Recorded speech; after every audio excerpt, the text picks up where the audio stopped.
6 through 9. And in these readings and for the next two, Paul is wrapping up how we are to go forward as ones who give.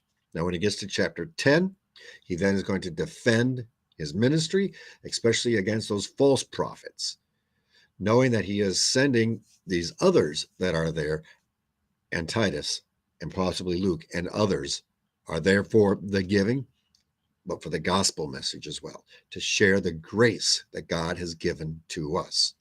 Now, getting back to our text for today, we get to how we are to be as ones who give.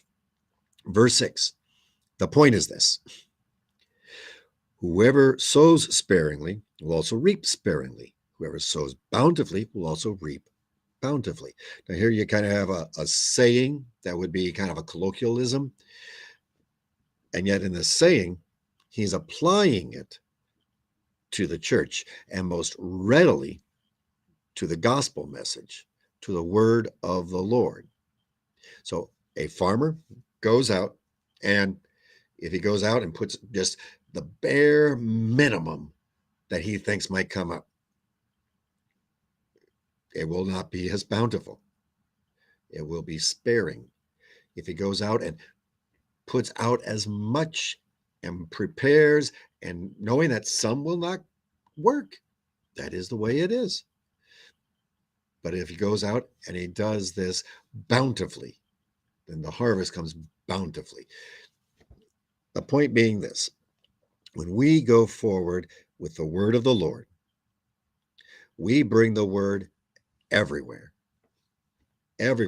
at every time and in every place. Whenever the opportunity is there, bring that gospel message, that word of the Lord, to whatever the situation is in which we find ourselves. And if a church, if a congregation, now it may not happen like immediately, but and sometimes you will put out the seed and it will be taken by the birds, or it will be burned down by the sun. But some of it will fall on good soil.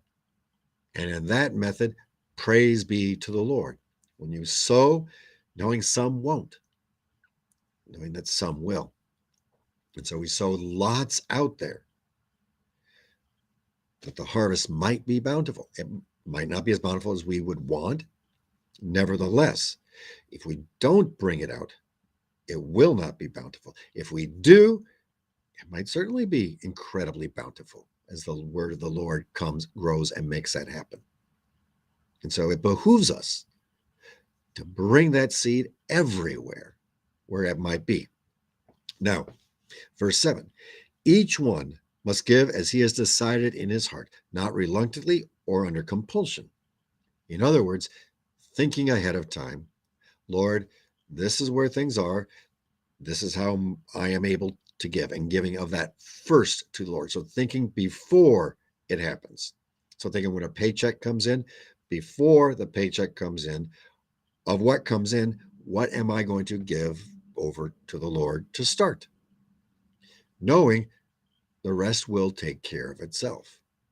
Giving first to the Lord. I mean, that's the first thought, because that's how we can be as a cheerful giver. Lord, here is the bounty. Out of my bounty, I give to you. What is not a cheerful giver? Lord, I paid everything off. I've got a little bit left, and I guess I'll give you a bit of this that's left, and that's not a cheerful giver. Cheerful giver first goes and first to the Lord. Verse 8, and God is able to make all grace abound in you, so having all sufficiency in all things at all times, you may abound in every good work. And specifically this work of helping the saints that are in Jerusalem, yes. But with the grace of the Lord, giving first to the Lord, doing it cheerfully. Praise you, Lord. Thank you for all of this that you've given. And out of these incredible blessings, here is some, that more might know of what you have done. As it is written, now Paul quotes Psalm 112, verse 9. He has distributed freely. He has given to the poor. His righteousness endures forever. And as the church, as we bring that seed out, that his righteousness might endure for more and more, that they might know his love and care for them.